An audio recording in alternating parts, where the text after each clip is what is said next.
இன்றே டவுன்லோட் செய்து உங்கள் ஃபேவரட் ஷோக்களை என்ஜாய் பண்ணுங்க.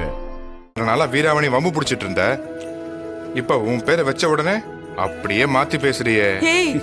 அப்படிலாம் ஒண்ணும் இல்ல. எனக்கு அவ மேல எப்பவுமே பாசம் இருக்கு. அது உங்களுக்கு தெரியல, அவளுக்கு தெரிஞ்சிருக்கு. அவ்வளவுதான் வித்தியாசம். அவளுக்கு என் மேல ரொம்ப பாசம்டா. நீங்க எல்லாம் இந்த வீட்டுல ஒரு வேலைக்காரியா மட்டும்தானே பாத்தீங்க. ஆனா வீரா பாத்தியா, என்ன ஒரு முதலாளியா நினைச்சிருக்கா. அதனால தானே இப்படி ஒரு காரியத்தை பண்ணிருக்கா.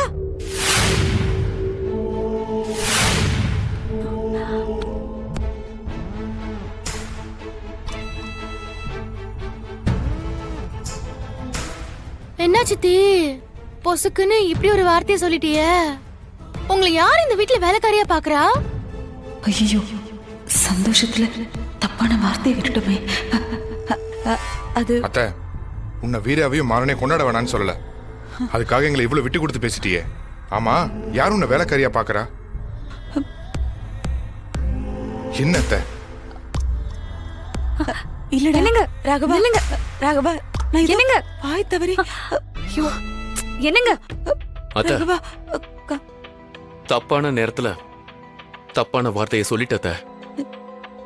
இல்ல கார்த்தி, நான் இது சும்மா விளையாட்டுக்கு தாண்டா. Very bad. ஆகாயத்துல மிதக்கலாம், ஆனா கால் தரையில இருக்கிறது தெரியணும்ல.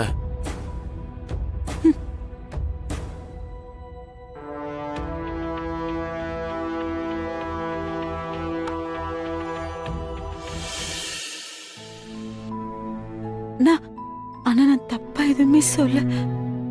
நான் உண்மையாவே உன்னை அப்படிதான் நடத்துறேன் வள்ளி. அந்த மாதிரிதான் உனக்கு தோணுதா? அண்ணா, நான் அப்படிலாம் ஒண்ணுமே நினைக்கலண்ணா. சும்மா ஏதோ விளையாட்டுக்கு தான் அப்படி பேசினேன்.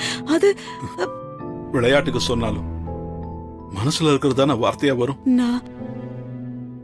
உனக்கு அப்படி தோணுதுன்னா நான் எங்கேயோ தப்பு பண்ணிருக்கேன் தானே. ஐயோ அண்ணா, அப்படிலாம் ஒண்ணும் இல்லைண்ணா. நான் என்ன திருத்திக்கிறேன். அண்ணா அண்ணா அண்ணா அண்ணா, நில்லு நில்லு அண்ணா. நான் தான் சொல்றேன்ல, நான் ஏதோ தெரியாம சொல்லிட்டேண்ணா, மன்னிச்சிருண்ணா. சரி, அதெல்லாம் விடு. குலதெய்வம் கோயிலுக்கு கொடைக்கு போகணும். இது சாமி விஷயம்.